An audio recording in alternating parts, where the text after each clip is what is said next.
YouTube, what it do? It's your boy Gutter back in this bitch.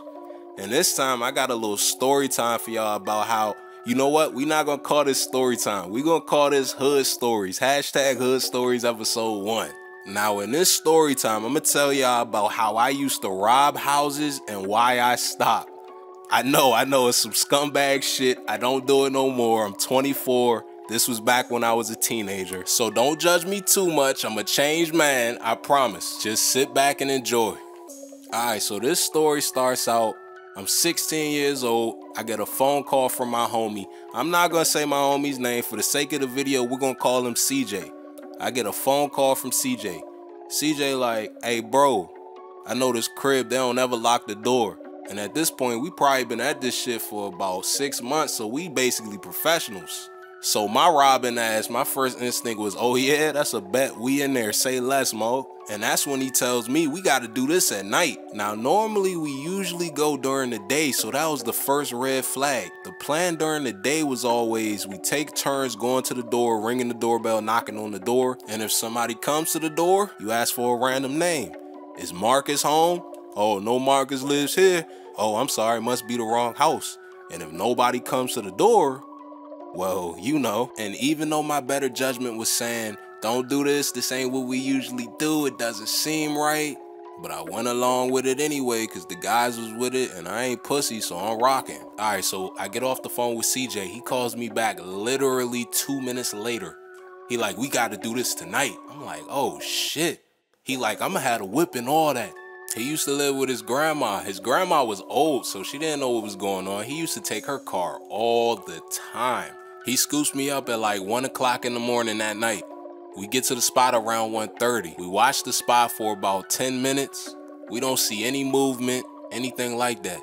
And I'm like, bro, let's go. It's now or never. He like, no, not yet, not yet. And that should have been red flag number 2. But I ignored that. Another 10 minutes rolls by. I'm like, bro, we gotta do this. It's like 2 o'clock in the morning. I'm tired of just sitting in this car. And he finally says, all right, yeah, come on, let's go. So we finally make a move. I'm walking up to the front door because he said the door is always open. He like, no, come on, bro, we gotta go to the back. I'm like, the back? Whatever, let's go. We go to the back. I start trying to open the door on the first floor. He's like, no, we gotta go up the deck. It's the second door that's always open. And that was the third red flag. I finally hit him like, how the hell you know so much about this house, bro? He's like, this Alicia's house. I'm like, Alicia? Your ex? He like, yeah. I'm like, damn, bro, you petty as fuck. Like, I know she broke your heart, but God, at least it ain't my ex. Let's get it. So we get in that bitch with Hall of Fame hustle rebounder. We in that bitch snagging everything. And then I pick up an ID that's on the counter. It's some bald head man. I'm like, okay, security court or whatever the thing said. It was a security badge. So I'm like, damn, your house ain't secure, bro. Who the fuck hired you? And at that point, we was in there for like 10 minutes. So I'm thinking, all right, it's about time to go. Let's carry this shit up out of here. We carry all the shit that we snagged, took it out to the car. That nigga CJ like, man, let's go back. I know it's some more shit. I'm like, bro, this how niggas get in trouble. You know what? Fuck it. Let's go. Hurry up. So we run back in the crib. We out of breath as fuck at this point. He sees the TV. He like, bro, help me grab this TV. I'm like, bro, that's a big ass TV. TV like 70 inches. It's a flat screen, but it's not as flat as the TVs we got today, bro. So I'm like, fuck no, I'm not carrying that. He like, all right, fine. Let's go to the basement. We go in the basement. Back on our Dennis Rodman shit. Snag, snag, snag, snag. And then I hear a loud ass grunt. It's the bald head man from the security badge. He scared the fuck out of both of us. He was asleep, snoring loud as fuck. We both start crying, laughing. I'm like, it's time to go. We go back upstairs, head back out the door that we came in. He like, here, man, take this. I'm getting this TV. I'm like, that's not a good idea. But what does he do? He grabs the TV anyway. He starts walking towards the door. The stand under the TV slides off the TV. Boom! Hits the hardwood floor. It's so silent in the house after that loud ass slam. We look at each other and start running. One man fast break out the back door.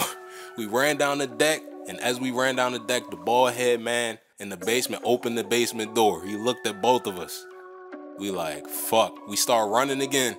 He like, we can't go back to the car because if the boys pull us over with all this shit, we fucked. I'm like, damn, let's go then.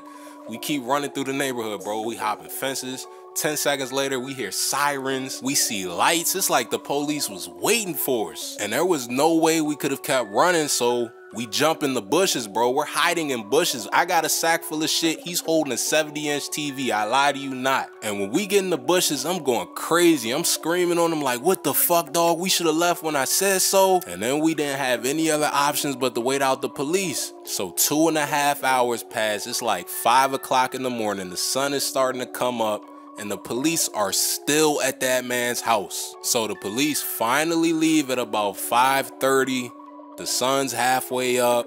CJ talking about he got to get the car back to his grandma. Not to mention, it's a Tuesday and we got school in like 2 hours. So we finally get back to the car. We hop in. He floors it. I'm talking 45 and a 25 trying to get back to the crib before his grandma woke up. So we get back to his crib. We unloading the stuff, taking it down to his basement. Broad daylight. The sun's up at this point. We unload the last of it. His grandma comes down, says, good morning, y'all better be ready for school. And we ended up wearing the same clothes to school that day that we wore the day before. And that's it. That was the end of my breaking and entering career right there. If you enjoyed Hood Stories episode 1, hit the like button. Drop a comment if you want to let me know how stupid I was, or if you want episode 2. I have a lot more stories where that came from.